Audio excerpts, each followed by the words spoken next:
Welcome to my YouTube channel. आज मैं आपको क्लास 9 के लिए उर्दू का सबक नंबर 5 पढ़ाऊँगी। एग्ज़ाम से मुतालिक पूरे ही चैप्टर की 100% तैयारी करवाऊँगी। थोड़ा भी टाइम वेस्ट नहीं करूँगी। सिलेबस और कोर्स के अकॉर्डिंग ही पूरा चैप्टर पढ़ाऊँगी ताकि एग्ज़ाम की बहुत अच्छी तैयारी हो सके। तो बच्चों, बिना टाइम वेस्ट किए पढ़ना स्टार्ट करते हैं। सबक नंबर 5 एक नज़्म है और नज़्म का नाम है एक देहाती लड़की का गीत और इसके शायर हैं अख्तर शेरानी। अब जैसा कि आप सभी जानते हैं, एग्ज़ाम में किसी भी शायर या मुसन्निफ़ का तारुफ आपसे ज़रूर पूछा जाएगा।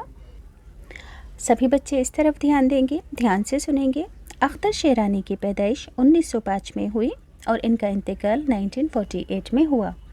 याद रहेगा सभी को कि अख्तर शेरानी की पैदाइश 1905 में हुई और इनका इंतकाल 1948 में हुआ। मोहम्मद दाऊद ख़ां अख्तर शेरानी राजस्थान के शहर टोंक में पैदा हुए। इनका पूरा नाम क्या था? मोहम्मद दाऊद ख़ां अख्तर शेरानी राजस्थान के शहर टोंक में पैदा हुए। वो उर्दू के मशहूर मुहक्किक और अदीब हाफिज़ मोहम्मद महमूद ख़ां शेरानी के बेटे थे। याद रखोगे कि जो कि उर्दू के एक बहुत मशहूर अदीब थे जिनका नाम हाफिज़ महमूद ख़ां शेरानी था। ये इनके बेटे थे। रियासत जो टोंक का माहौल था वो बच्चों निहायत ही आलिमाना, परवर और ज़बान व अदब को फ़रोग़ देने वाला था और अख्तर शेरानी को परवरिश इसी माहौल में मिली। इन्हें फ़ितरत यानी कि कुदरत से बेपनाह लगाव था। कुदरती मनाजिर को इन्होंने खूबसूरती के साथ पेश किया है। अख्तर शेरानी को रोमानी शायर भी कहा जाता है। इनकी शायरी में गीतों जैसी रवानी और नग़मगी देखने को मिलती है। नज़्म, गीत और सानियत इनकी पसंदीदा इसनाफ़ हैं, पसंदीदा प्रकार हैं। क्या क्या चीज़ें? नज़्म, गीत और सानियत इनकी पसंदीदा इसनाफ़ हैं, प्रकार हैं। इनकी शायरी का कुलियात शाया हो चुका है। अख्तर शेरानी की नज़मों का दूसरा अहम मौजू यानी कि टॉपिक हुब्बुल वतनी यानी कि देश से मोहब्बत है। याद रखोगे कि अख्तर शेरानी की नज़मों का जो दूसरा अहम मौजू है वो क्या है? हुब्बुल वतनी है। इनकी नज़मों में अपनी धरती और इसके हसीन जलवों का अक्स झलकता है जिन्हें पढ़कर एक मानूस फ़िज़ा का एहसास होता है। अख्तर शेरानी मकबूल और बाकमाल शायर थे यानी कि बहुत मशहूर शायर थे। इनका इंतकाल ऐन जवानी में हो गया था। अब बच्चों, सबसे पहले हम इस नज़म का ख़ुलासा देखेंगे क्योंकि एग्ज़ाम में किसी भी नज़म का ख़ुलासा और मरकज़ी ख़याल आपसे ज़रूर पूछा जाएगा। तो इस नज़म का ख़ुलासा आप एग्ज़ाम में किस तरीके से लिखोगे? अपनी इस नज़म एक देहाती लड़की का गीत में अख्तर शेरानी ने बताया है कि सुनो, कोई लड़की गीत गा रही है, आसमान पर बादल छा रहे हैं, पानी छम छम करके बरस रहा है, ऐसा लग रहा है कि सावन की परी दर्द भरी आवाज़ में कोई दर्द भरा गीत गा रही है। हवा की सरसराहट में उस लड़की को अपनी भूली बिसरी यादें याद आ रही हैं। शायद उसे ससुराल में अपने मेके की याद आ रही है, उसे अपने माँ बाप की भी याद आ रही है। इसी वजह से वो दर्द भरी आवाज़ में गाना गा रही है। इनकी यादें उनको सता रही हैं उस लड़की को, इसलिए उसकी आवाज़ में सोज है और दर्द है। मंदिरों में घंटियाँ बज रही हैं, चिड़िया अपने घोंसलों से निकलकर चहचहा रही है, बकरियाँ सुबह होने पर मेमे कर रही हैं, गाय की बछियाँ चिल्लाकर सुबह की आमद का ऐलान कर रही हैं। लेकिन इन सब बातों से बेनियाज होकर देहाती लड़की अपने दर्द को गीत के ज़रिए पेश कर रही है। अब बच्चों, इस सबक का मरकज़ी ख़याल भी है, नज़म का मरकज़ी ख़याल भी लिखना ज़रूरी होता है। तो मरकज़ी ख़याल पढ़कर सुनाने से पहले एक छोटी सी बात बताना चाहती हूँ। जिन बच्चों को स्टेशनरी के ख़ास प्रोडक्ट ख़रीदने हैं जैसे कि automatic sharpener, need able eraser, ख़ास पेंसिलें, ज्योमेट्री बॉक्स वगैरह, तो ये बहुत ख़ास चीज़ें हैं जो कि आपको ऑफ़लाइन बहुत मुश्किल से मिलेंगी और अगर मिलेंगी तो उसके लिए आपको अपना पैसा और वक्त दोनों ही चीज़ें ज़्यादा ख़र्च करनी पड़ेंगी। तो स्पेशल डिस्काउंट के ऊपर आपको ये चीज़ें ऑनलाइन मिल जाएंगी। मैं लिंक डिस्क्रिप्शन में डाल दूँगी। अगर जो बच्चे ख़रीदना चाहते हैं तो वो ख़रीद सकते हैं। बच्चों, इसके अलावा एक बेबी सेफ्टी बेल्ट है जो कि जैसे आप और आपके छोटे भाई बहन किसी भीड़ भाड़ वाले इलाके में जाते हैं तो इस बेल्ट को आप अपने और अपने छोटे भाई बहनों के हाथों में बांध सकते हो ताकि आप एक दूसरे से जुदा ना हो। तो बच्चों, ये बेल्ट आपको ऑफ़लाइन कहीं नहीं मिलेगी, ये भी सिर्फ आपको ऑनलाइन ही मिल सकती है। तो आप अपने छोटे भाई बहनों की सेफ्टी के लिए इस बेल्ट को ख़रीद सकते हो। मैं लिंक डिस्क्रिप्शन में डाल दूँगी, आप वहाँ से जाकर ले सकते हैं। तो नज़्म का मरकज़ी ख़याल है, यानी कि इस सबक को पढ़कर हमें क्या सीख मिलती है।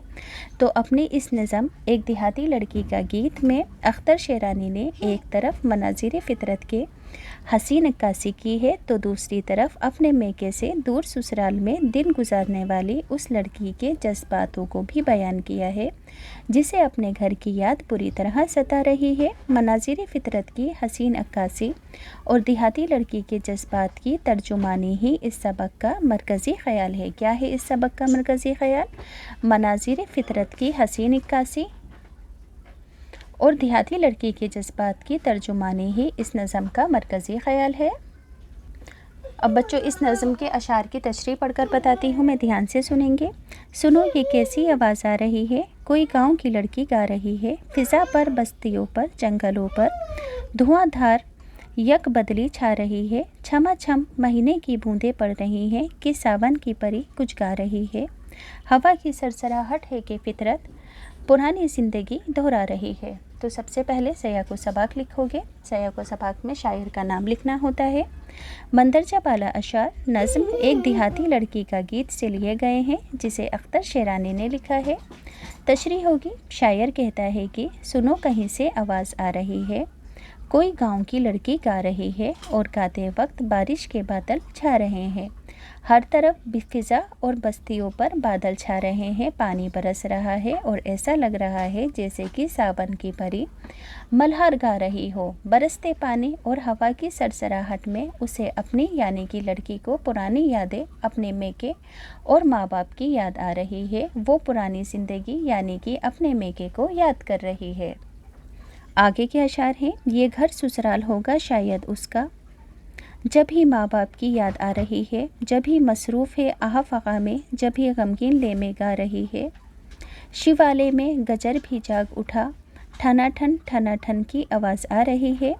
सयाको सबाक होगा कि मंदरजा बाला अशार नज़्म एक देहाती लड़की का गीत से लिए गए हैं जिसे अख्तर शेरानी ने लिखा है। तशरीह होगी।